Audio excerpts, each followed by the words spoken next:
They were oil and water in all respects. Billy Durant, the high school dropout, was the flamboyant dreamer and gambler, focused on personal relationships and risk. Alfred Sloan, the MIT engineer, was the stern organizer and manager, focused on data, logic, and profit. Billy managed to create General Motors in bold defiance of the industrial and financial powers of his day. Alfred went on to transform it into the largest and most successful enterprise the world has ever seen. Today, executives and employees all over the globe in all kinds of businesses are dealing with the effects of precedents set in motion by what these two men wrought in the first half of the 20th century. Their business legacies, like their lives, are studies in contrast. Billy was done in by his own wizardry in expanding his empire through financial manipulation and speculation. Alfred mastered both the art of corporate vision and the science of nuts and bolts management.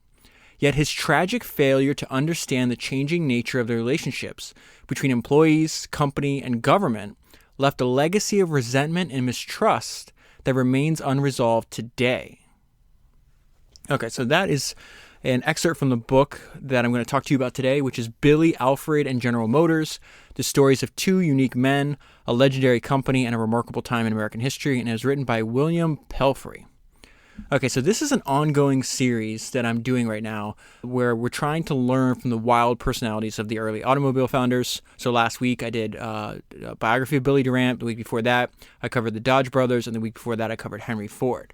So back on Founders number 73, 74, and 75, I did a 3-part series about Andrew Carnegie and Henry Clay Frick. And they were partners, and their lives were so intertwined that it's hard to understand the career of one without analyzing the career of the other.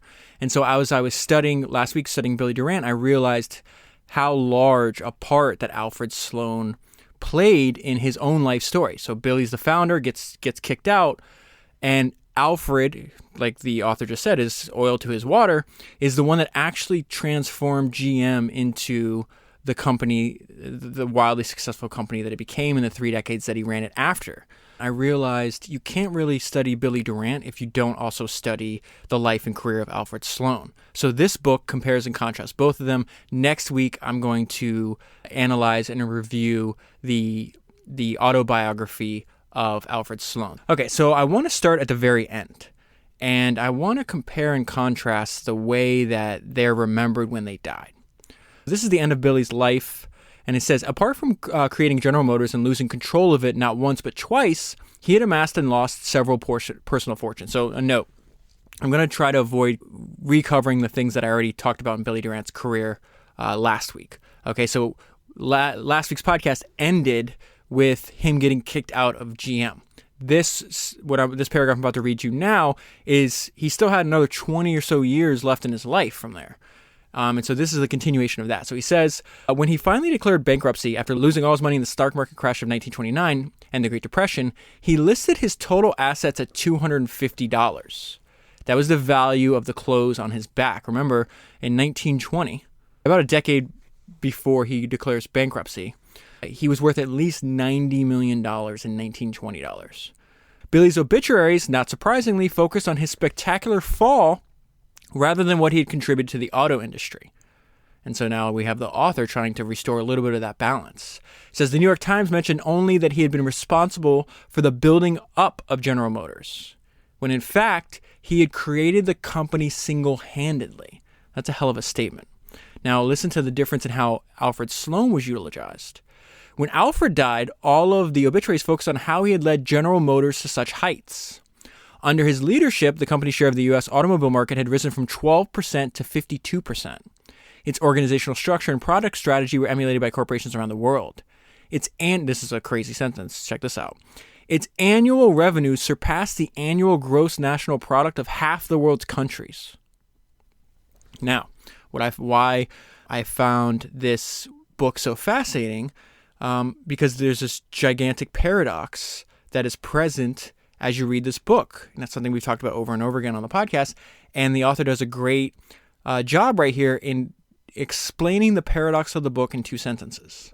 He says, Sloan's most constant criticism of Durant was that he acted on instinct and whim rather than facts. Yet the achievements and decisions of Durant, the dreamer, were what made Sloan the manager's spectacular career possible. That's why I said at the beginning, you can't really understand Billy Durant if you don't study Alfred Sloan, and you can't really understand Alfred Sloan if you don't study Billy Durant. So that's what we're doing today. This is the note I left myself here, this is why I think you should read the book. It has lessons in it that benefit your life and career. So it says, business theorists, executives, and investors alike are questioning whether the structures and policies established by Alfred Sloan have become barriers rather than enablers of speed and innovation in the 21st century. Leaders in all kinds and sizes of companies are attempting to redefine their enterprises in a world far more complex, interdependent, and uncertain than either Billy or Alfred could have envisioned. They are also still struggling to resolve many of the same core issues that Billy and Alfred faced. Those leaders and companies look for new insights about what works and what doesn't. The story, and this is his main point right here, the story of the ascendance of Billy, Alfred, and their general is more relevant and more filled with lessons than ever. Okay, so I'm going to go back and forth and constantly compare and contrast Sloan's philosophies against Durant's. And we're going to see how they might work in one aspect of a company. Maybe Durant's obviously talents were more suited for the founding and the beginning of new organizations. And Sloan was Sloan thought of himself as a professional manager. I would say Durant thought of himself as a gambler. So here's Sloan talking about what is harder. He has a point here. Now, we celebrate the unique, on this podcast, we celebrate the unique skill set, personalities, approaches to life of people that start and start something from nothing. But it's a lot, Sloan's point is, it's a lot harder to stay successful than to attain temporary success. And so that's where you have to give Sloan his credit. Like Billy, over and over again in his career, started out with many different, he was able to achieve success in many different domains, yet he lost it. Sloan maintained it for 3 decades. And this is what he says: the perpetuation of an unusual success or the maintenance of an unusually high standard of leadership in any industry is more difficult than the attainment of that success or leadership in the first place. And in that statement, I think he's clearly saying there's tons of people that start companies, and those companies can be successful for a short amount of time. There's a lot fewer that are able to maintain success as long as I have. 1920 is an extremely important year in the story. That's the year that Billy Durant gets kicked out of GM for the second and final time.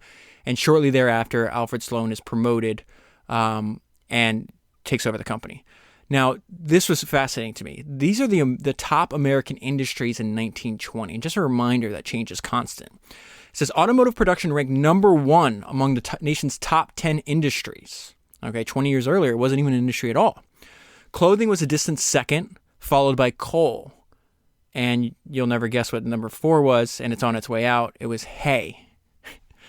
All right, so one of the main criticisms that Sloan has of Durant, he does say, definitely a founding genius, definitely did have talents, was definitely a great leader, but he thinks that he ran a sloppy company, and Sloan valued precision. And so this is Sloan on the sloppiness of GM under Durant. He says, Alfred Sloan saw growing problems where others seemingly failed to see anything beyond a constant flow of black ink and revenue growth.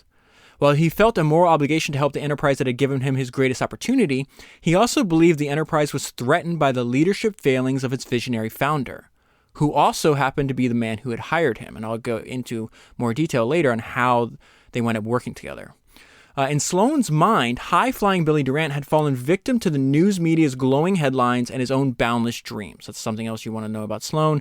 He was very different than Henry Ford and Billy Durant. He did not want to be personally in the limelight. He wanted his company to be in the limelight.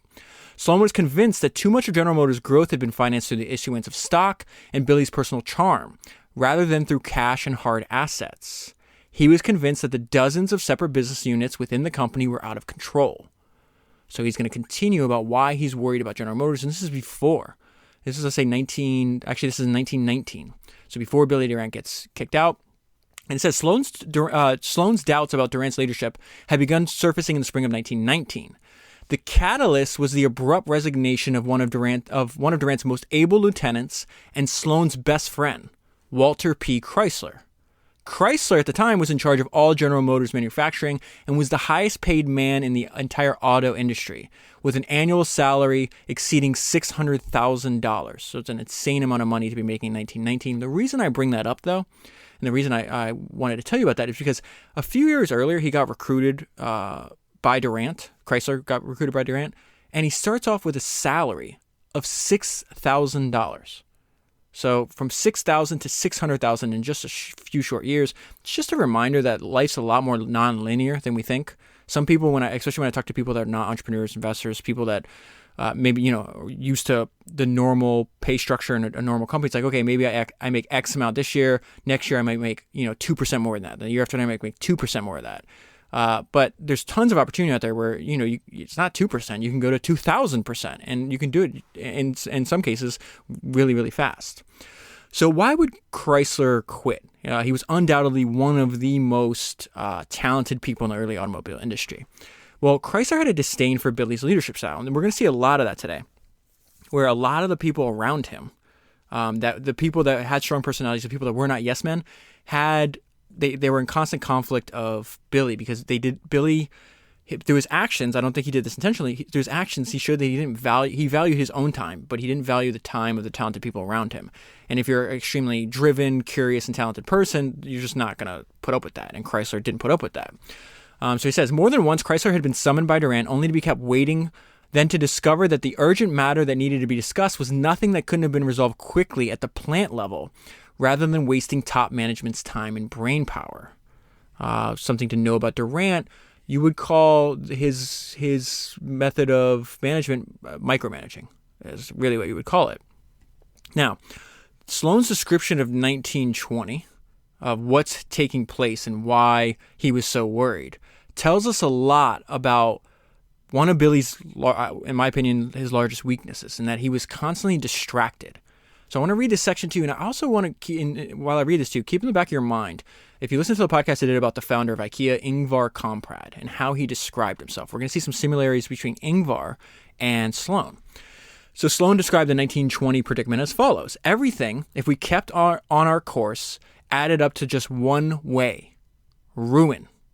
Okay, so if you remember back on Founders number 93, the genius that is Ed Thorpe, he warned us explicitly. In his autobiography, he says you must avoid ruin at all costs. You don't take risks. If there isn't a tiny, tiny probability of it ruining you, you don't do that. So he says, I could not protect this is back to Sloan describing the conundrum, because he almost, before Billy was fired, he was about to resign too, just like Chrysler was. So he says, I could not protect myself and sell my stock without being disloyal to Durant. That was impossible. I wanted to think this matter out. So he calls a meeting with Billy. He says, I'd like a month's leave of absence, Mr. Durant. He was telephoning. Sometimes I used to feel as if he was always holding a telephone in his hand. I think there were 20 telephones in his private office and a switchboard. He had private wires to brokers' offices across the continent. In the same minute, he would buy in San Francisco and sell in Boston. My fingers were drumming on his desk. And this is he's right here. And I think this is the most important sentence of this section I'm reading to you. It did not seem to me that the operating head of a corporation had any right to devote himself to the market, even if the stock of the corporation was involved. You can't run a gigantic corporation, and GM already in 1920 was a gigantic corporation part-time, especially when most of your day you're spent buying and selling stocks. What are you doing, Billy? He looked up. What is it? There was a fleeting smile. And this also tells us a lot about why Billy's so likable and his personality. He says he was never too tired to be kind. I wish to go away. I'm not feeling well. Certainly, he said. That'll be perfectly all right with me. Get some rest. I went to Europe and I made my mind. I'd return back to New York and I would resign. But on the day I got back, I walked into the office and I sensed something unusual. Where's Durant? Gone away. A month's vacation. He had never done anything of the sort before. I decided to postpone my resignation. And now we get to the part where how Sloan thinks about himself, which is extremely important when you study founders. How do they describe themselves? I was a manufacturer, and this could be the grandest manufacturing enterprise the world had ever seen. I did not want to leave. So I said to myself, I'll ride along a while and see what happens. So Sloan is described by other people: genius executive, gifted engineer, great manager, but he describes himself as a manufacturer. The reason I bring that up is because when I was studying the founder of IKEA, and if you haven't gone back and listened to that podcast, I'd highly recommend you do. Think about it. Ingvar Kamprad founded IKEA when he was 17 years old, worked on it till he was 91 years old. He might be, in human history, he might be the person, the sole owner, ignoring the complicated organizational structure that he used later in his life. He owned all of IKEA, and he probably died with a net worth somewhere at $60 billion. But the reason I bring that up is because, people talk about him as a great gifted entrepreneur, gifted manager, just like Sloan, but he says, I'm a furniture dealer. And I think there's something beautiful in just thinking, what is your sole purpose of what you're doing as your craft? And for Ingvar, he's like, I'm just trying to manufacture and sell you furniture. And for Sloan, he's like, I want to make things. I want to manufacture things. And I can't leave GM because this might be the grandest manufacturing enterprise the world has ever seen. Okay, so just how big. What I love about this book is it adds additional context that wasn't in the biography of Durant that we covered last week. So just how big was the crisis at GM? Well, a good way to figure out how big the crisis was is what did they have to do after Durant left? And this is what Sloan was tasked with dealing with. He says, the way in which General Motors dealt with the issues of organizational structure, production control, forecasting, brand management, finance, leadership, development, and communications became the paradigm for all large companies during the following 50 years until a handful of Japanese manufacturers established a new manufacturing and marketing paradigm and forced General Motors to again deal with the same problems that had almost sunk it in 1920. So that's everything that he had to redo and think about basically from first principles. Like, how would I do this? Let's not pay attention to how Durant organized the company. Like, how do we make sure that this company survives? Okay, so I want to go back to Durant for a little bit and fill in a little details about his personality, who he was as a person. And kind of, the more we understand him as a person, we kind of understand why he made some of the curious decisions he made. He says, Billy faced the crisis, the one in 1920, as he did all others, with resolute and incorrigible optimism. That optimism already taken him on one of the most incredible journeys of anyone of his generation, maybe anyone in history, I would say. Where did the optimism come from? What was it in Billy's genes and character that had led the high school dropout from rural Michigan to even dream of building an empire that would change the world? And then what also makes it interesting is the author's going to compare and contrast. What made him so different from Sloan? What led them to take such opposite approaches to leadership and management? And in the end, were they actually more alike than either would ever imagine, let alone admit? In the end, Billy Durant was perhaps not only the most forgotten, but the most enigmatic of the 20th century's greatest entrepreneurs and innovators. He was the son of an alcoholic father who abandoned his family. He was raised by a socialite divorcee in the era where single mothers were shunned. He was a high school dropout, a devoted son but a distant father, the romantic suitor of a teenage girl younger than his own daughter, a teetotaler who passionately supported the prohibition of the sale and consumption of alcoholic beverages, a constant dreamer, never content to hold one job or stay focused on just one enterprise or endeavor, the creator of what was to become the world's largest and most effective enterprise, only to lose control of it twice, and the Warren Buffett of his day, at one time leading an investment syndicate with more than $4 billion in paper assets. More about his personality. People who claim to know him well, and even his enemies, always put integrity at the top of the list of his character traits. This is why I say he's the most likable of any automobile founder that I've studied so far, including Sloan. He's much more likable. He's much more personable.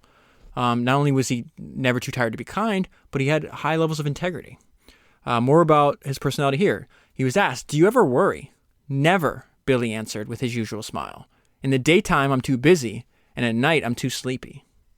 He had very few close friends, but hundreds of business associates, all of who claimed to know him well, but few of whom had an inkling of the demons behind his drive. So what do they mean there? It's very hard because he didn't leave a lot of writing behind, but a good indication of why he was so driven, why he pushed himself so hard, was that he was driven not to end up like his loser father. Remember, his father was an alcoholic, a gambler, abandoned his family, divorced his wife. They call him a ne'er-do-well. Just a loser is another way to think about it. And he was terrified to end up like him. With Billy, the deal always came first, the details later. That also comes back to bite him later on in life. more about his personality and management style. He would later quip that titles never concerned him. What did concern him was being at the center of the action and in charge, and that he was. So he very much had, dictator-like tendencies, like most of the people that found companies like GM and otherwise. But the interesting thing is, yeah, he was a dictator. Yeah, he was a micromanager, but he was also nice. Normally, we see the people that have these dictatorial personality traits. They can be really harsh and cold. In fact, I would say Sloan has those personality traits. He's very cold, wouldn't suffer fools, essentially put the bottom line above everything else. All right, so here's a lesson from Durant. I touched on this a little last week, but again, it comes up over and over again in these books, different industries, different time periods. It's just too important not to bring up to your attention. And it's the idea that you need to control things that are important to your life and your business. Billy Durant would never forget the bitter lesson of what he saw as Patterson's treachery. So this goes back to when he was assembling carriages, which is, think of horse carts. This is before the automobile industry. He sells all these carts and then his manufacturer winds up cutting him out of the deal and saying, hey, I'm the one making the carts, just buy them for free. So the lesson here is always control your own production and whenever possible, all the links in the supply chain. So this is something that Billy Durant figured out the hard way. Henry Ford figures this out. The Dodge brothers figured it out. Almost every single person in the automobile industry realizes that you're missing one part from an automobile, you can't ship it. So you have to control everything, or else you're going to wind up with bottlenecks that are going to cost time and energy. Now let's go back to Sloan. This is personality. Through it all, Alfred remained the quiet, virtually unseen master planner and operator. Silent Sloan was what many of his colleagues had called him. Now, just like Billy, and I think all of us, he's had demons and things that, maybe he didn't share with other people, things that drove him deep, on a deep psychological level. It says, beneath that image of the perfect modern CEO, there was also demons and faults. He held grudges. He suffered no fools, even if others told him they weren't fools. And he put the bottom line above everything else. Interesting enough, Sloan was actually, so he had this like fanatical, controlling desire to control all messaging around General Motors. He was adamant that every communication would help the company instead of management. And interesting enough, General Motors was the first company to have full-time in-house public relations staff, which is extremely common today. So it says every message was crafted and targeted to further the company's own agenda, not Alfred's own glory. An example that many chief executives later on wish they had followed. So one, I think this is just part of his personality. He did not like the limelight. He just was much more focused on engineering and manufacturing. But I think he wanted to course correct because he thought Billy was obsessed and kind of like high off his own press. Because Billy Durant may not be well known today, but in the late 1800s, early 1900s, he was really, really famous. Okay, so Sloan was also the opposite of Durant in the regard that, and this is where I respect Sloan in this regard more than Billy, and I go back and forth between the two. Sloan had a singular focus, and I think that's essential. The people that I most admire had this singular focus, and Sloan's singular focus was General Motors. So it says, by the early 1930s, Alfred Sloan was widely considered to be one of the richest men in the world, but he had no known hobbies and never sold a single share of General Motors stock. His only investment of either time or money in anything beyond the domain of General Motors was the purchase of one yacht at the urging of friends and his wife. And interesting enough, he only used the yacht a few times and then he wound up selling it. He did not smoke, hardly ever drank, and never played any sports. Now I like that he's singular focused. I also I would never want to be described as the New York Times is about to describe Sloan now. He says, they described him as a functional, frivolous man. Mr. Sloan was of that school for whom technology was progress, life was work, money was a measure of success, and success the goal. So just to clarify, I think obviously being of a singular focus is a way to achieve great things in your career, but you also got to enjoy the time we're here. So I think maybe Sloan was too much on the spectrum of, hey, I literally only think about General Motors and only General Motors. Okay, so I'm going to give you a preview too of next week's book, and that's My Years with General Motors. It became an immediate bestseller and a manual for up-and-coming would-be corporate leaders. Now, I want to go all the way back to one of the people that I've studied on the podcast that I respect the most is this guy named Henry Singleton. And I didn't even know who he was until I started studying the writings and speeches of Warren Buffett and Charlie Munger, and they kept bringing up, they've said over and over again, hey, the failure of business schools to study people like Henry Singleton is a crime. Charlie Munger said Henry Singleton, his returns were, I forgot what he said, like ludicrous or absolutely insane, something like that. And so I wound up reading 2 books, and I did 2 podcasts on Henry Singleton. I highly recommend you go back and listen to them and then read the books, because Warren Buffett said if you added up the top 100 MBA graduates in America and you compare their record to Singleton's would beat them all. So that just gives you an idea. And the reason I hold Warren Buffett and Charlie Munger in such high regard in terms of this is because how many other people do you think have studied more founders, businesses? They've been at their craft for 6-7 decades or whatever it is. Just the amount of people and companies that they've studied, it's got to be. They have to have studied more than maybe almost anybody else in human history. So when they tell you that, hey, this guy is worthy of your time and attention, to me, it's a no-brainer. But what does it have to do with the next week's book? Because Singleton read Sloan's book, and in that book, Sloan goes into detail about, hey, if you're building a company, you need to have a relationship or ownership in strong financial institutions. GM did not have that in 1920 and almost sank us. So Singleton read the book, and it completely changed the way he created his company. His company was this giant conglomerate called Teledyne.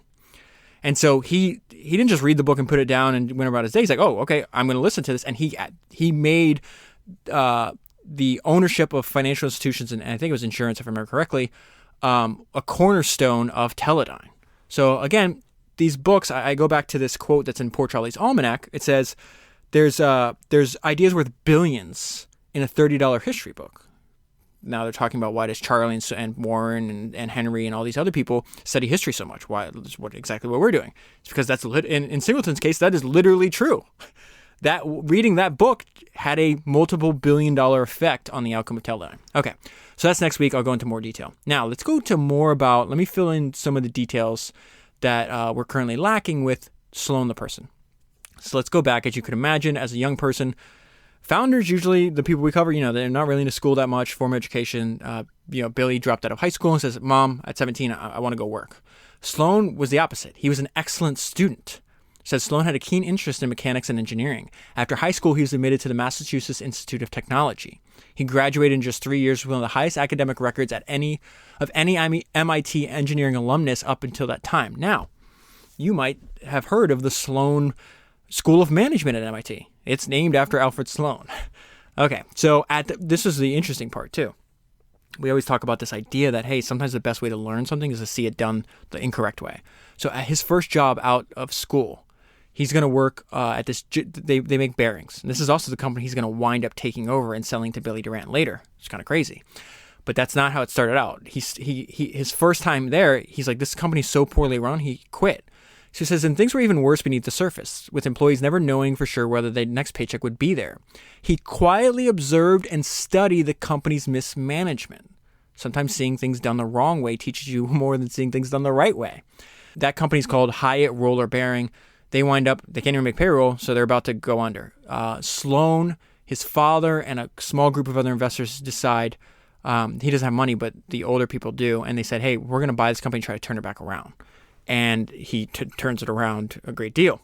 Sloan is very gifted. Now, again, I think his personality is a little weird for me, but what he has to say is in terms of management, organizational structure, we should definitely listen. And you see this talent from a very young age. Okay, thus Sloan was given his first leadership assignment and a shot at saving the business. Part of the deal was that Alfred and his friend Pete would have 6 months to return the business to black ink. No excuses. Okay, that sentence right there. No excuses. So this is his dad and other investors are telling Sloan, you have no excuses. This is something that Sloan, in turn, uses his whole career. Sloan's kind of like Yoda. For Sloan, there's no trying. It's either you do or not do. You either accomplish or you don't. But he just wouldn't accept excuses. Like, you're going to turn a profit, you're going to run this company well, or you're going to be removed. Their backers' gamble paid off quicker than they could have imagined, with Sloan handling production and Pete, that's his partner, handling sales. The company turned a profit in that first 6 months of trial period. Okay. Now, this is really interesting because this is also the company he's turning around is the one that Durant buys. But in the building of this company, we are going to observe through his actions that there's a key ideological difference between Sloan and Durant. So here goes. Sloan's struggle and success at Hyatt Roller Bearing during the early years always remained one of his proudest memories. When he sold the company to Billy Durant for $13.5 million, he wrote a long letter describing Hyatt's growth over the years. What Alfred didn't mention in his letter was that Hyatt's growth had come from reinvestment of the company's own profits, rather than the acquisition and stock market strategy mastered by Billy Durant. A divergence of the fundamental strategy. Why is this important? Why am I bringing this to your attention? Because this divergence of this fundamental strategy would be at the core of the General Motor crisis of 1920. Now, after studying Henry Ford, Dodge Brothers, Durant, and now Sloan, I would say Durant's kind of the outlier here. Henry Ford, Dodge Brothers, and Sloan, they wanted to try to grow through the company's own profits. They were not fans of speculation. Remember, Dodge Brothers were super rich when they started manufacturing cars. So they owned everything. They didn't have to listen to anybody. And as a result, they were able to move fast and make decisions rapidly. Left them They left them an abundance of time to get drunk every night in the bars in Detroit. Okay. This is an important lesson from this time period that we're studying. New important industries can start out looking as toys. Remember, our species has no predictive ability. None. So it says, when Sloan began lifting Hyatt from the ashes in 1899, how crazy is that? The automobile industry in America was no more than the strange and wild obsession of a few tinkerers, and an amusing diversion for the wealthy investors who backed them. Cars were still widely considered impractical toys and dangerous nuisances. When he was first, this is what I mean by humans have no predictive ability. When he was first approached about doing business with one of the hundreds of small manufacturers, he didn't take it seriously. So why are they approaching Sloan? I need to back this up. Sloan takes a very similar path that the Dodge Brothers did. He sold, in a gold rush, which is what the early automobile industry was, he sold pickaxes. So he sells bearings. Bearings go in the axles. So think about it like this. The car supplier, the automobile manufacturers, they have to buy axles. The people that are selling them axles have to buy bearings. They're buying bearings from Sloan. That's how this all relates together, okay? So Sloan doesn't wind up taking this opportunity seriously until he's contacted by this guy named Elwood Haynes. So Elwood Haynes built what was believed to be the second functioning automobile in the United States. And this was all the way back in 1894. So he contacts Sloan's companies. He's saying, hey, will these bearings work better for the cars I'm making? This is what opens Sloan's eyes to a gigantic opportunity. So he's like, wait, if my product is useful to one automobile manufacturer, why wouldn't it be useful to all of them? So you see him reorient his entire company around this. So it says at that point, the light bulb clicked in Sloan's mind. As he later recalled, that first Haynes order woke us up. If one automobile manufacturer wanted something better than ordinary greased wagon axles, why not sell to all of them? So that gets the ball rolling, and then very soon after this, he gets a gigantic order where he's like, oh my God, the opportunities here are even bigger than I thought. In the summer of 1900, he finally received the order that made him refocus his entire business. It was an old order for a car called Oldsmobile that would soon transform the auto industry from hand assembly to volume production. So before, obviously, the Model T is the most successful of the earliest, like the largest, the most cars mass manufactured, right?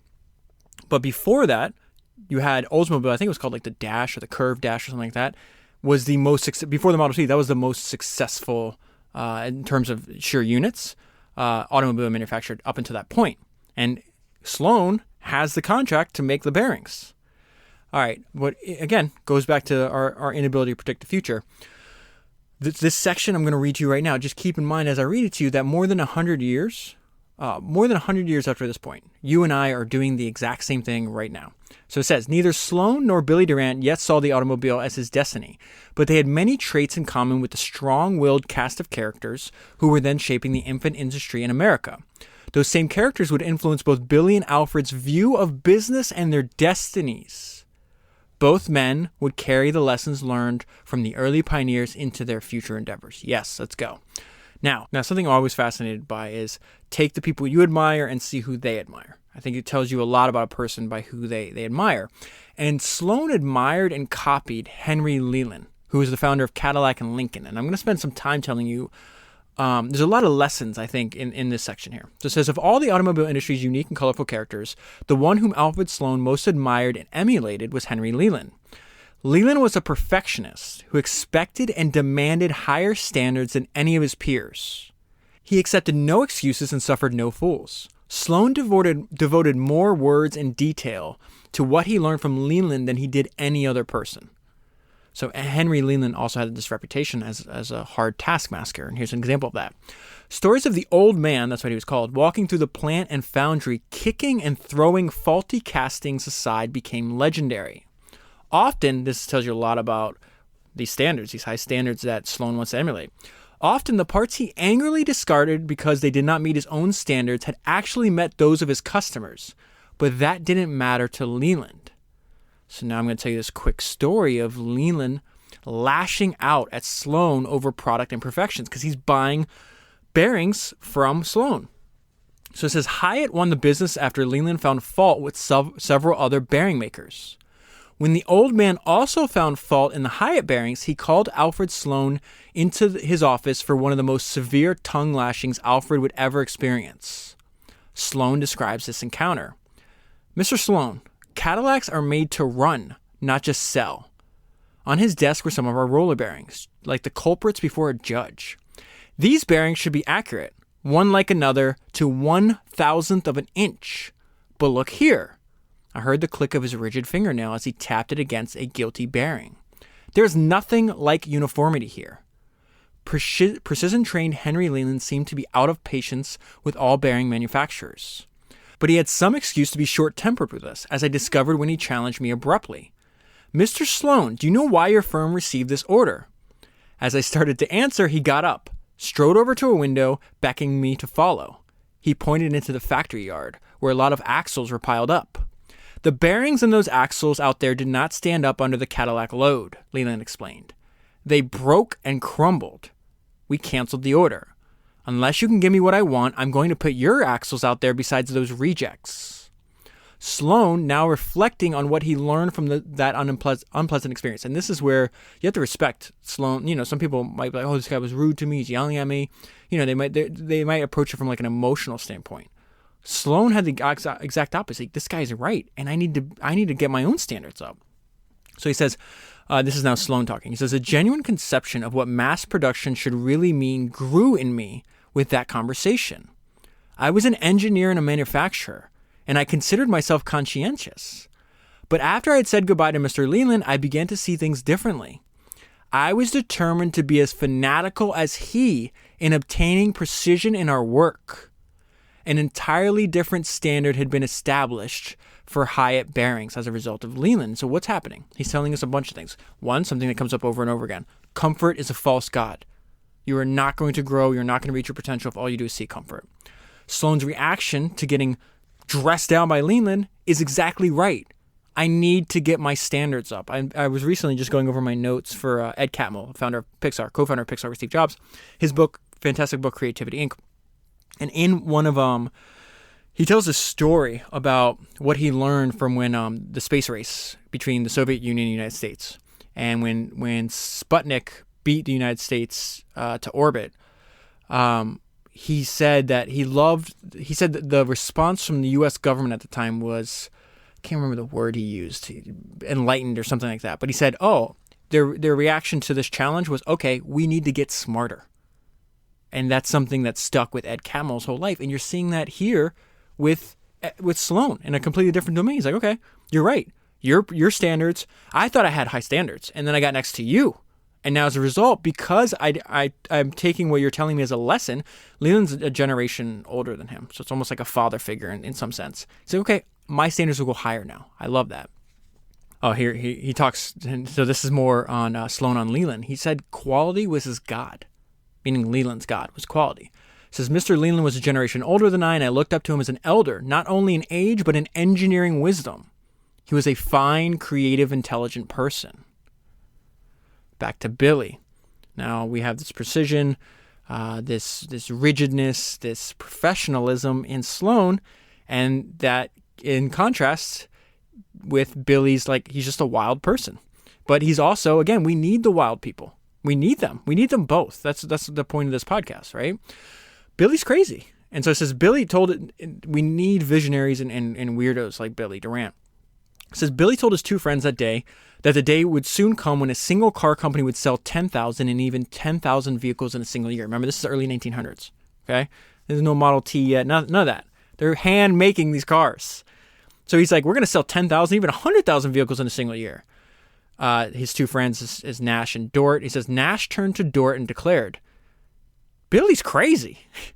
Yes, but we need those people. Okay, so let me go now. I've been talking about Sloan's management style and the things that are important to him. Let's go a little bit more about Durant. It says, life was not simple for the lieutenants of the hard-charging Durant. He expected his executives to push themselves as hard and as fast as he's pushed himself, which was further and faster than most normal people, especially those with families, could endure over an extended period of time. He'd burn people out, just like Henry Ford, just like a lot of these hard-charging people. They might be able to work with you for a year, 2 years, 5 years, but they're not lasting decades. Each man also knew that Billy would take any liberty at any time to offer new ideas and suggestions as well as questions. And so the author says this style would later be called micromanagement. I thought this idea was really interesting. This is how Billy viewed time. Time to him was one of life's most precious elements. It's the same for all of us, even if we don't think about it. Of course, it's literally what life is made out of. Time to him was one of life's most precious elements. While he spent uncounted hours on any detail he thought important, the waste of a minute was in his eyes an affront to the divine creator. Okay, so I bring that up because everybody knows, we shouldn't waste time. It's non-renewable.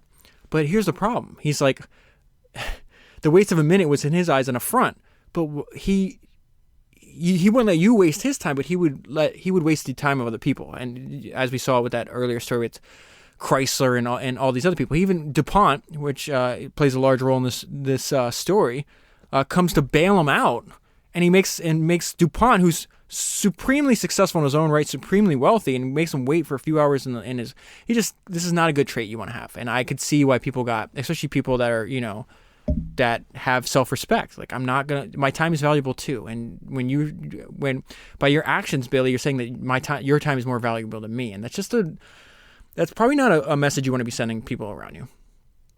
Here's another lesson from Billy, and it's really a lesson of something that he failed to adhere to. You need drive, but you also need focus. So it says, not even Billy's worst critics would charge that he lacked energy and drive. The problem was focusing that energy and drive. So we have to talk about the skill set of Billy Durant too. He's very different from the early tinkers. So Leland was a machinist. He could make the car. Ford could make the car. Dodge Brothers could make the car. Billy could not. So he might not have been able to make the car, but he could tell if the customer was getting a good product or not. And this ties into the fact that he just had a supreme belief in his ability to sell anything. And so this is the early days of Buick. Buick is one of the first company automobile company he takes over, which starts in a few years from now, starts GM. But this is also, again, not everybody's going to be technical. That doesn't mean you don't have contributions to make. And in this sense, what I'm about to read to you, I want you to think about all the podcasts. I think we've done 6 podcasts now on Steve Jobs. Think about what we learned on those podcasts as we go through this section now, okay? During this time, Durant, a non-tinkerer and non-mechanic, took the Model B, which is the Buick car, through its paces. He personally tested the car not only for its performance durability under differing driving conditions, but for its comfort, visual appeal, and ease of operation and maintenance. He quickly concluded that it was the perfect car for the non-technical operator. So what is he doing? He's testing the car just like a customer would test it. Says with no technical experience of his own to guide him, Mr. Durant applied the only test he could, but he did so with thoroughness. So when I read that section, I thought, Steve Jobs would be proud of Billy Durant. Remember when he talked about when you're demoing software to Steve Jobs, you were not allowed to give him any explanation. So he says, like, when they'd start, like, okay, well, this is what I was thinking when I was making this, Steve would cut him off. He's like, are you going to be there when the customer uses the device? And the person doing the demo is like, no. He's like, okay, you're not. So Steve is saying, I'm going to go through your demo as the same way a customer would. Just like you're not going to be there over my shoulder, over the shoulder of a customer explaining it, I'm not going to allow you to do that here. So I think that's just a really good idea. Now, going back to this idea that you need drive and focus, there seems to be a correlation between Billy being focused and Billy succeeding. So it says on November 1st, 1904, Durant officially assumed manager responsibility of Buick, and he abandoned his security office in New York and moved back to Flint full-time. He was fully committed, fully focused, and fully energized. What is the result? A wild success. It's only when Billy takes his eye off the ball that he runs into this trouble. Now, obviously, he's got like some kind of severe gambling speculation problem, because it's one thing to make, you can make a mistake, get caught slipping one time, but he makes the same mistake over and over again. And we see the same thing when he gets kicked out of. So he gets kicked out of GM the first time, and he goes and founds the company Chevrolet, and Chevrolet's wildly successful. He's also focused on it. This is Sloan on. He gives Durant credit that Durant was early. Remember, Durant built the GM of horse-drawn transportation before there was the GM of automobiles, right? And so Sloan is explaining what Billy tapped on, that vertical integration is really important. Why was it so important in the automobile industry? Well, Durant had a huge advantage because he realized if it's important in horse-drawn transportation, why wouldn't it be important in automobiles? So it says and this is Sloan explaining why. Every piece of the motor car is essential in the sense that the automobile is not complete unless every part is available. A delay in delivery of any part stops the work. These are giant companies, so if you have to shut down or wait a day or a week for a part, it's going to cost you. That could be the difference between a profit and a loss. Sloan continues, a dependable supply of parts might well make the difference between success and failure. Okay, I just used the word profit loss. He's using success and failure. Same thing. Now, this is Sloan on the state of the automobile industry between 1900 and 1910. Okay, and this is, again, he's giving credit to people like Billy Durant and Henry Ford. They were early to know what was about to happen, or they had an inkling to guess of what was going to happen. About to happen. Another thing to note, the word Ford. Yes, this is a book primarily about Billy Durant and Alfred Sloan. It's also about the early automobile industry. So the Ford is mentioned 450 times in this book. All right, Alfred Sloan summed up the growing competition this way.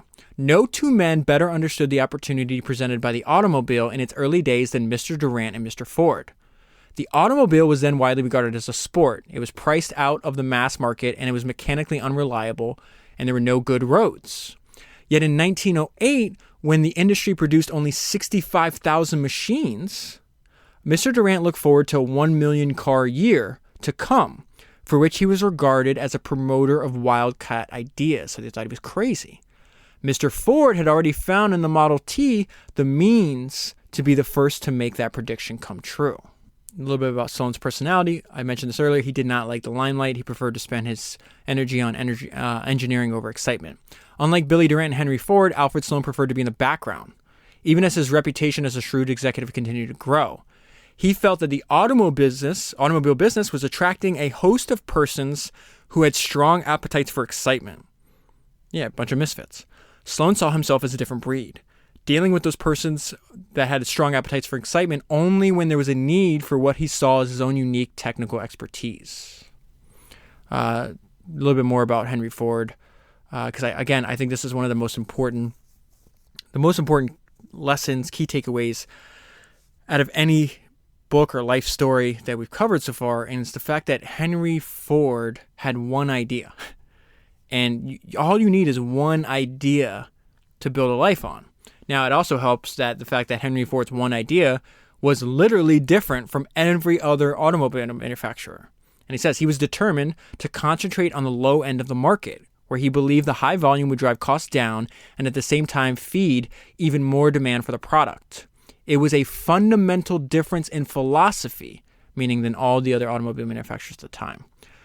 Something that's also interesting that the author uses to again compare and contrast Durant's kind of outlier opinion as opposed to Ford and Sloan. And it says it led him, meaning Ford, to resent many of the basic tenets of capitalism itself, especially the way that financiers and investors were driven by the profit motive rather than what he saw as the more noble desire to create a product that would benefit the human race. So Billy's, doing financial engineering, making a ton of money. Ford's coming at it from a completely different perspective and philosophy. Now, I want to compare and contrast Durant and Sloan's approach to growth. For him, Durant, the thrill was always in the next deal, not in the nuts and bolts of daily operations. In his mind, empires were built by conquest, not through internal growth. And the road to conquest was through other people's money and other people's confidence in his genius, rather than the quiet, conservative road of knowing the fundamentals of manufacturing and marketing, as was followed by the likes of Henry Leland and Alfred Sloan. So Sloan says part of the main issue that was occurring with GM around 1920 was the fact that they had all these different divisions. It was not organized at all. And it's a reminder that of this quote from David Packard, founder of HP, that more companies die from indigestion than starvation. And that's exactly what happened to, that's a good way to describe what happened to GM under Durant. It says General Motors swallowed so many companies in its first 2 years that acute indigestion followed as a matter of course. This is Durant's pitch to other founders when he wanted to buy their company. This is as he's on his way up building GM. He says he promised the Lelands, he bought Cadillac, remember? He promised the Lelands absolute operational independence under the General Motors umbrella, with no change in the company's name or identity. This is a promise he made to virtually all the equally strong-willed, hands-on owners who brought their operations into the General Motors family. So I bring that up to you because, as you know, I have a podcast, it's 3 hours long, where I read 54 or 56 years of Warren Buffett shareholder letters. And this sentence right here says, strong-willed, hands-on owners, right? You're supremely talented. You've built a company up. You're not going to want to work for other people. And so Warren Buffett talks about the reason he has this extreme decentralization combined with extreme centralization, that approach that he built, that him and Charlie used to build Berkshire Hathaway, is because he's like, these people are not hireable otherwise. So I have to give them complete leeway. Not only does he feel it's better, because he's just buying the best businesses in the world, but he's like, if I micromanage them, they would leave, and I want their talent, so I leave them alone. And so, again, that works for Berkshire Hathaway because they're buying great businesses. It did not work for Durant because he bought great businesses, and he bought a bunch of crappy businesses too. More on Durant's personality. Neither Billy's confidence nor his energy was abated whenever a deal failed to pan out. For him, failure was only a temporary distraction. I think that's such an important trait for all of us to try to emulate. Failure is just a temporary distraction. We just keep it moving. We're fine. Okay. I like how the author uses the word ironic here. So, because what Billy wanted to do was what Sloan successfully did. That tells us the idea was right, but the management was not. So it says, ironically, Billy's basic strategy had been one that would later carry General Motors to unparalleled success under Alfred Sloan, namely a vertically integrated manufacturing network and a family of different brands and products that would create more volume and market leverage than the more narrowly focused competition could match. That is maybe the greatest. We don't have to use the word greatest. It's one of the most important innovations that Sloan and Durant came up with that GM pioneered. And that's this idea that we're going to have a wide variety of products. Remember, that's completely different where Henry Ford, he achieved with just the Model T, made 15 million of them. But then by the time the market moved away from him, and GM actually overtakes him through the Chevrolet brand, I think in 1929, it worked temporarily for Henry Ford, but they saw Durant and Sloan, they were in the perfect position as they realized the more popular automobiles get, the more tastes, the more variety of taste that the consumer is going to have. And guess what? Now I have all these different brands, and I'm going to get you at the low end of the market. I'm going to get you in the middle. I'm going to get you at the top. And I'm going to get you for speed, comfort, all these different factors. And that's why, when Sloan was done, he brought the market share from 12% to 52%. Okay. This book, again, I'm going to bring up forward because the author did a superb job of comparing and contrasting GM and Ford too, because these are the two leaders in the industry at the time period we're studying, and how, what one was doing might work in that particular time period or that economic condition, but the other one maybe had a different philosophy. And again, and doing anything in life, building businesses, what they're doing, these are complex adaptive systems. They react in ways that are unpredictable. We all benefit from this constant experimentation of these different philosophies. Like, how boring would business be if we had one way to do it? Or how boring would product creation be, or anything that you're doing if it was only done one way? So it's important to study all these different ones, because you never know what tool you need to use given like your current situation and the constant changing environment. So this is the two different approaches of GM and Ford from 1910 to roughly 1920. Okay, and they're going to interact and weave in different ways throughout the book. So it says, while the General Motors Bank Trust, this is after Durant's kicked out, while General Motors Bank Trust focused on debt repayment and reorganization with great success because they had to, Henry Ford focused on production efficiency and price reduction with far greater success. So I'm going to go more into, that's from it's not really 1910. Let's call it 1915 to 1920. Okay. I'm also going to compare and contrast what they did in the following decade. But first, I came across this paragraph, and this is so, to me, this says why innovation is so important and why we must arm the rebels. That's a quote from Toby Luque, I think is how you pronounce his name. He's the founder of Shopify. Shopify is having a lot of success, and so as it grows right now in present day, he gets a lot of comparisons to Amazon. And I love what he said, because Shopify exists to increase the number of entrepreneurs in the world, right? And why would you want to increase the number of entrepreneurs in the world? Because the more entrepreneurs are, the more innovation there is. And I'm going to tell you, like, there's like all these effects that flow from the more innovation we have. So he's like, listen, Amazon's building an empire. I'm trying to arm the rebels. And I just love that mindset that he has. So he says, the automobile sparked not only the great oil boom. Now remember, the innovation that came directly from people like Henry Ford, Billy Durant, Dodge Brothers, all these people. It's really, really, you cannot overstate how important it was to the world that we live in now, the one that we inhabit over 100 years later. The automobile sparked not only the great oil boom, it also sparked innovations in petroleum refining and metal alloys that led to further innovation in chemicals. It also spawned the motel industry as well as gasoline retailing. Thanks solely to the demand for gasoline to run the internal combustion engine, crude oil production in the United States soared. The first gasoline pump appeared in 1905, and by 1915, Standard Oil had developed the first chain of gasoline service stations. In 1916, the federal government began funding the interstate highway system. Look at everything that happens just from what these guys were doing. And 10 years later, motels and roadside restaurants were common in every state. Thanks to Henry Ford's Model T and Billy Durant's vision of a nation transformed by the automobile, it had become a reality. Okay. So I talked about, we still haven't even got to the point where Sloan and Durant are going to intersect. And they're going to intersect because Billy starts off buying product from him. And then he's like, oh, I want the whole company. So this is why, and Sloan, he knew that he's going to have a different philosophy from that Durant did. So why would Sloan sell Hyatt roller bearing? And he makes this a really important point here.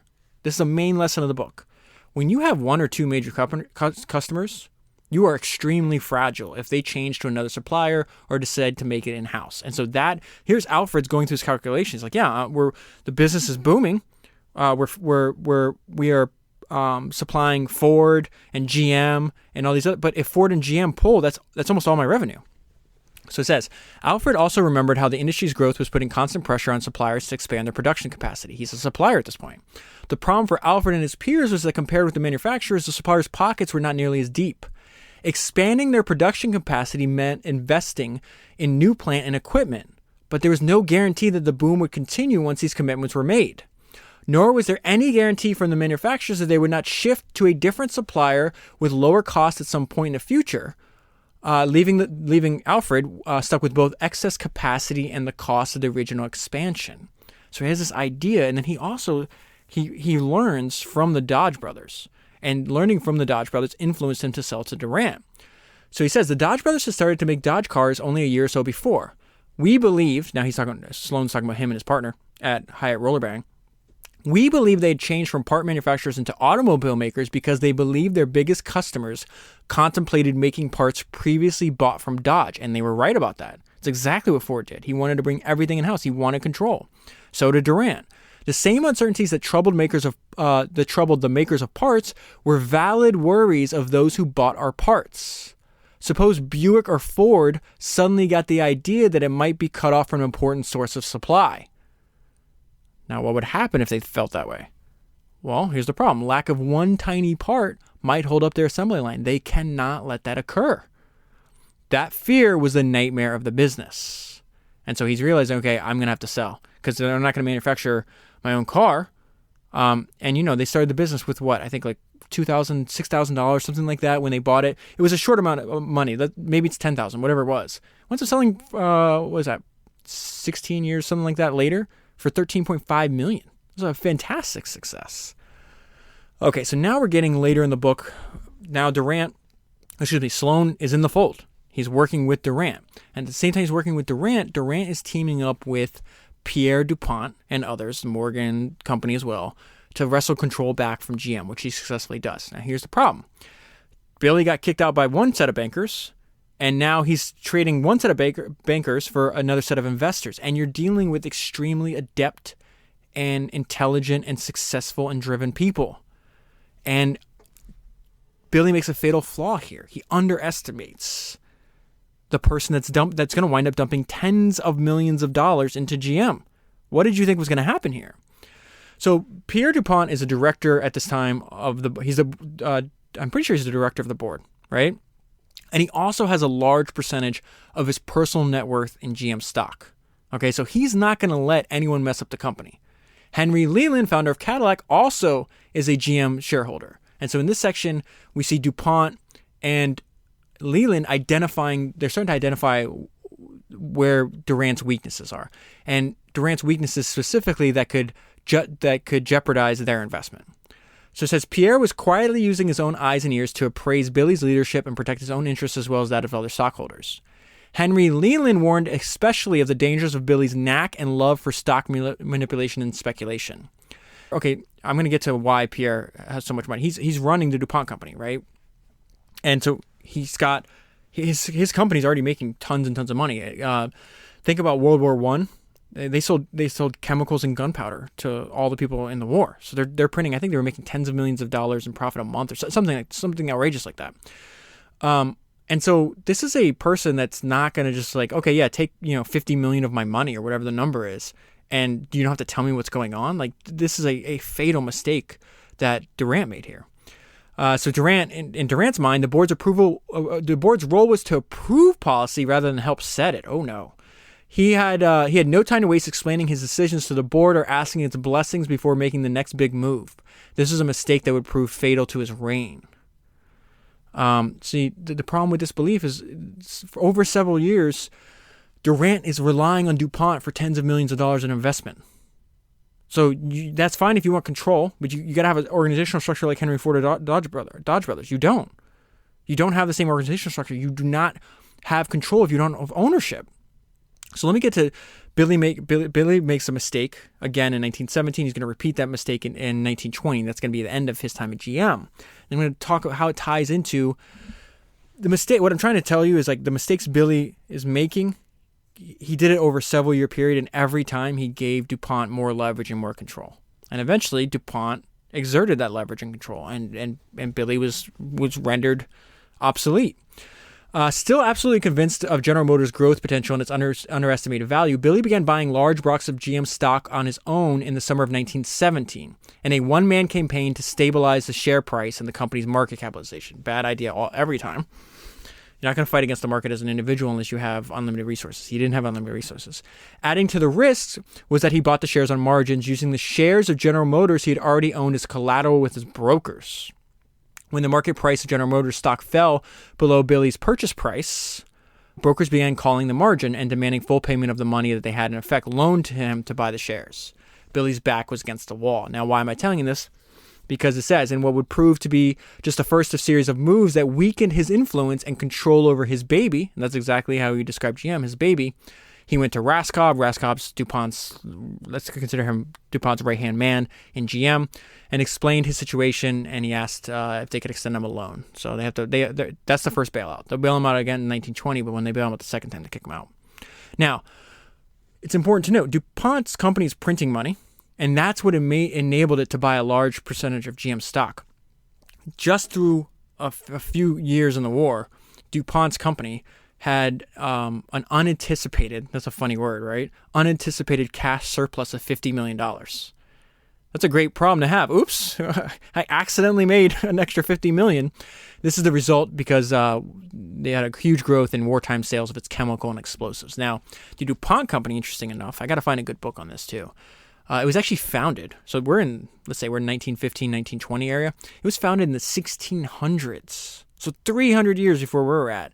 And they originally sold gunpowder in Britain. So 300 years later, the descendants are still running it, and they're still making money. Now, I've just spent the last few minutes telling you about the weaknesses of Durant, but again, he's a paradox. He was extremely talented. And I think that's a good reminder. Nobody is a perfect person. So his track record was unrivaled in all of American business. He had built the world's largest carriage empire from an investment of $1,500. He had brought Buick up from the ashes with an initial capital of $75,000 and leveraged that to create General Motors. And when others thought he was ruined, he had created the Chevrolet Motor Company from scratch and leveraged his success to regain control of the larger General Motors from the bankers who still scoffed at his risk-taking. Although even the boldest of entrepreneurs may have been content with such a record, Billy Durant was still dreaming of bigger things. So again, everybody's going to make mistakes. Unfortunately for Durant, he did what Ed Thorpe has told us not to do. You have to avoid ruin at all costs. But he was still supremely, supremely talented founder and entrepreneur. Okay, so I want to get to the financial crisis. The financial crisis of 1920 is the thing that sets off these series of events that winds up having Durant lose his company. But the GM's response to the financial crisis compared to Ford's, and it's very interesting to think about this because one is robust and the other is fragile. So it gives you a good idea of which position you want to be in for the inevitable financial crisis that have happened throughout human history and will continue to happen in the future. And so it says, Ford did not have a Pierre DuPont or an Alfred Sloan looking over his shoulder when the market for vehicles abruptly disappeared in the spring of 1920. What's going to happen in a financial crisis? People are going to buy less cars, of course. By then, Ford had taken his company private. Also, unlike Durant, Ford generated his working capital from the reinvestment of profits rather than the issuance of stock. He was in a position to ride out the storm and emerge stronger than ever. Billy Durant was not. So this is how Henry Ford reacted to the huge decrease in demand. Within 24 hours of an edict from Henry himself, all Ford motor production was shut down and all workers were sent home. With absolute confidence and will, Henry Ford then personally cajoled his dealers to buy his remaining vehicle inventory. Now, why would they do that? The dealers knew the cars could not be sold at retail without a loss, but they complied in order to remain in Ford's good graces when the good times returned. Ford also demanded price concessions from suppliers and got them. In short, the pain was spread and shared among all Ford's constituents. General Motors, in contrast, was in no position to move quickly or forcefully on any front. General Motors' inventories and debt continued to soar, while Ford Motor Company's actually declined. Henry Ford's decisiveness caused Ford Motor Company to take a severe hit in 1920. So think about it this way. Henry looked at the situation, he's like, I'm going to take the pain up front. And in life, it's usually always better to take the pain up front. But it's rare because we don't like to do this as humans. Henry Ford's decisiveness caused Ford Motor Company to take a severe hit in sales in 1820, but it also put the company in position for a far more dramatic comeback the following year. General Motors couldn't do that. So it says General Motors' total vehicle sales for 1920 actually slightly exceeded the 1919 level, thanks to strong sales in the first 5 months of the year, but the crisis forced a drastic restructuring the following year that killed the General's momentum, while Ford Motor Company moved into high gear. Okay, so this is where Billy's kicked out. I covered this last week. I'm just going to add the parts that were not mentioned in the other book. So it talks about these syndicates. They're trying to raise money from not only DuPont, but Morgan Company, all these other investors, because they're going to run out of cash because of this financial crisis. So when the syndicates were formed, it was also agreed that neither the DuPont business interests nor Billy himself would do anything on their own to try to prop up the stock, like he did in 1917. The House of Morgan in particular was to not be interfered with by any speculating that might undermine its own efforts, even though they were speculating. You can't trust these people. Yet Billy once again proceeded secretly to start buying on his own, on margin, just as he had in 1970. So he does the exact same mistake over and over again. Once again, Billy's margin calls soon exceeded his cash and forced him to pledge shares of his own General Motors stock as collateral. Those shares had given him a personal fortune in excess of $90 million. By Thanksgiving, it was all gone. And he once again found himself at the mercy of Pierre DuPont for a bailout. And now the authors, he brings up some good points. What could have driven Billy to play the fool's game once again? Had all the pressures, adrenaline, and lost sleep of all his razor's edge rides finally forced him to snap in his psyche? Had the ghost of his father's failures on Wall Street come back with a vengeance? Had he become a gambling addict long before the term was coined? Or had his eternal optimism led him to believe that comeback and greater glory were again just around the corner, no matter how bad the situation might appear at its worst moments? Perhaps the only mystery greater than his own motive is how he managed to keep the gamble secret for several months until he was in a far worse position than in 1917. Billy did not leave behind any notes or letters explaining his motivation. Now that brings us to the point in the story where Sloan is going to start running GM shortly after this point. And right here, Sloan summarizes for us what he feels is Durant's strengths and weaknesses. So he says, Mr. Durant was a great man with a great weakness. He could create, but not administer. And he had, first in carriages and then in automobiles, more than a quarter of a century of the glory and creation before he fell. And so he continues, he just says the fact that he wasn't able to sustain this is in itself a tragedy of the American industrial history. Now, here's the difference. Sloan's approach, he approached this as, hey, I may not be the company founder, but I'm a professional manager. And so he coined that term. Sloan went on to be credited with coining the term professional manager. And he viewed all key members of his leadership team just as that, professional managers, dedicated and indebted to the perpetuation of the enterprise itself, rather to any dream or individual. Neither Billy's baby nor corporate America would ever be the same. Again, this sounds, a lot of the stuff that we're going to learn from Sloan sounds common, but he was the one in large part that pioneered a lot of this. So this is the reign of Sloan. And as I mentioned earlier, this is also the book that influenced how Henry Singleton built his business. From the year 1921 until Sloan's retirement in 1956, General Motors' growth was unparalleled and virtually uninterrupted. In his letters to stockholders, Sloan referred to General Motors as an institution rather than a company. The institution's culture was one of methodical, logical, result-oriented teamwork and accountability. GM under Durant was a one-man show, essentially.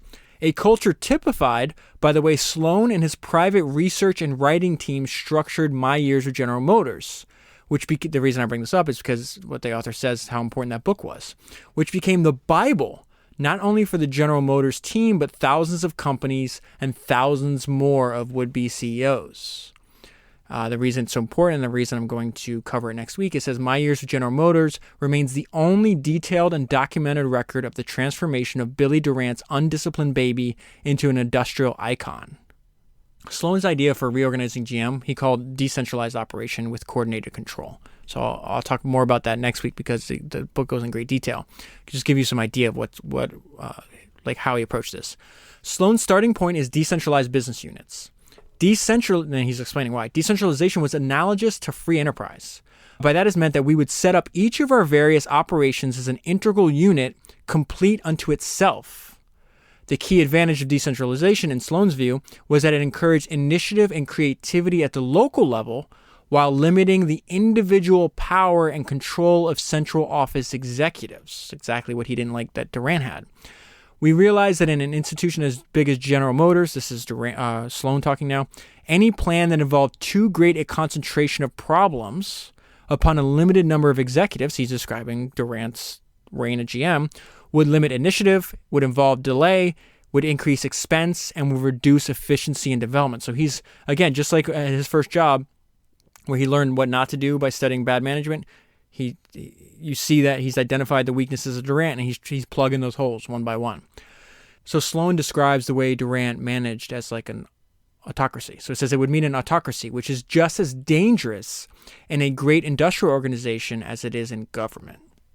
Now, Sloan's just full of really, really good ideas. And this specifically is a very smart move by Sloan. Sloan, like Billy, understood that people viewed automobile not just as a transportation machine. They're not buying transportation. They view it as a statement and a reflection of their own status and aspiration. So I'm going to tie in the way Sloan thought about this as to what we learned from David Ogilvy.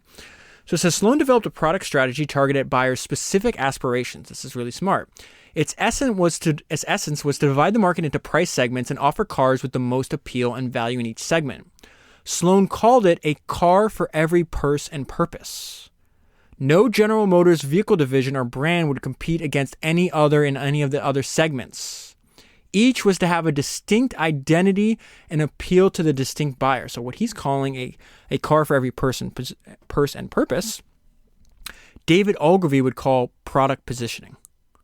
So this is a quote from Ogilvy on Advertising, that great book. This is David Ogilvy writing. Now consider how you want to position your product. This curious verb is in great favor among marketing experts, but no two of them agree what it means. My own definition is what the product does and who is it for. I could have positioned Dove, the soap, as a detergent bar for men with dirty hands, but I chose instead to position it as a toilet bar for women with dry skin. This is still working 25 years later.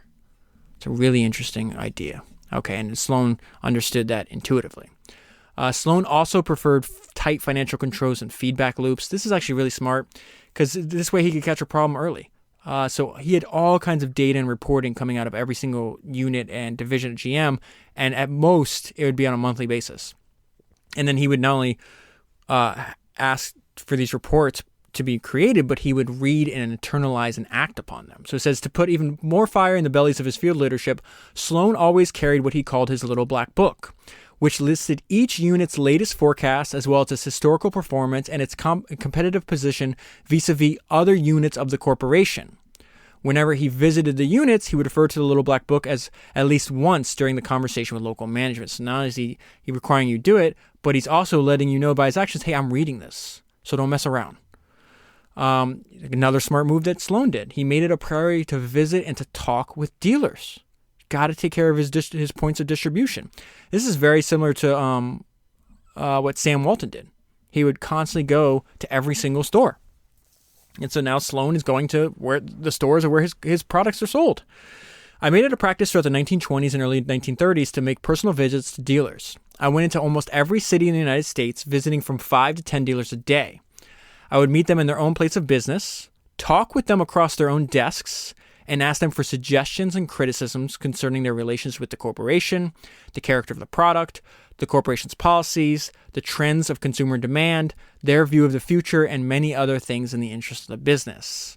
I made careful notes of all the points that came up, and when I got back home, I studied them. Now, this is the results of all of Sloan's ideas, which is nothing short of remarkable.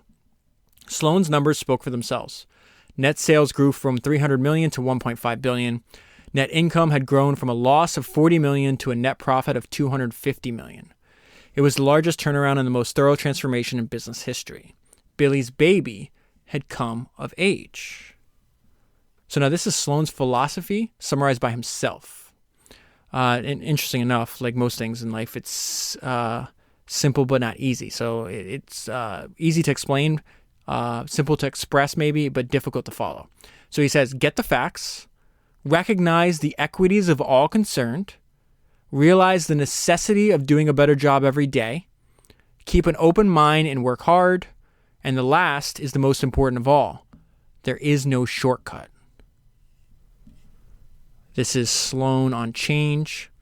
This is really important. No company ever stops changing. Change will come for better or worse. I hope I have not left the impression that the organization runs itself automatically. An organization does not make decisions.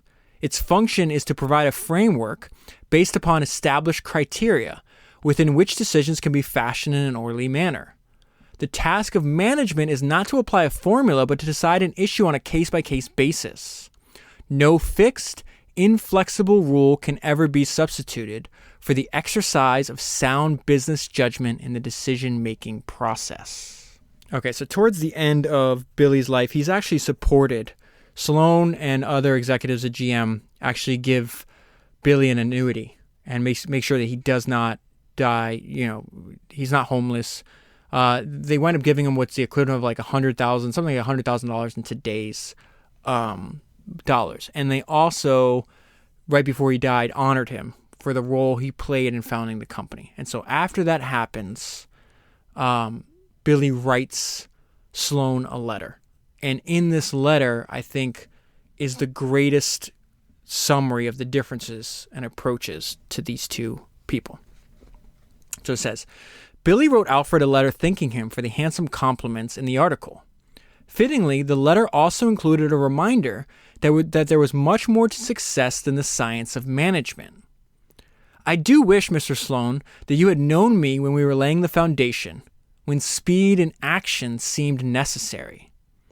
You are absolutely right in your statement that General Motors justified an entirely different method of handling after the units had been enlisted. And you, with your training and experience, surrounded yourself with competent, reliable men of sound judgment, vision, and devotion to the cause, which has enabled you to create the General Motors of today, a truly great institution. But now in his letter, he's going to provide the following story. And I'm going to change, it's a meeting of two generals on the battlefield. And I'm going to, one is meant to represent Sloan, and one is meant to represent Durant.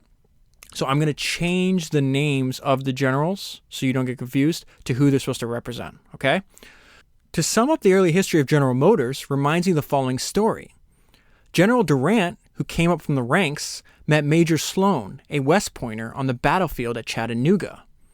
In speaking of the engagement, General Durant said, "Right up on that hill, there is where a company of infantry captured a troop of cavalry." Major Sloan said, "Well, General, you know that couldn't be. Infantry cannot capture cavalry." To which General Durant replied, "But you see, this infantry captain didn't have the disadvantage of a West Point education, and he didn't know he couldn't do it. So he just went ahead and did it anyway." I will leave the story there. That is 121 books done, 1,000 to go. If you buy the book using the link that's in your show notes, you'll be supporting the podcast at the same time. And I'll talk to you again soon.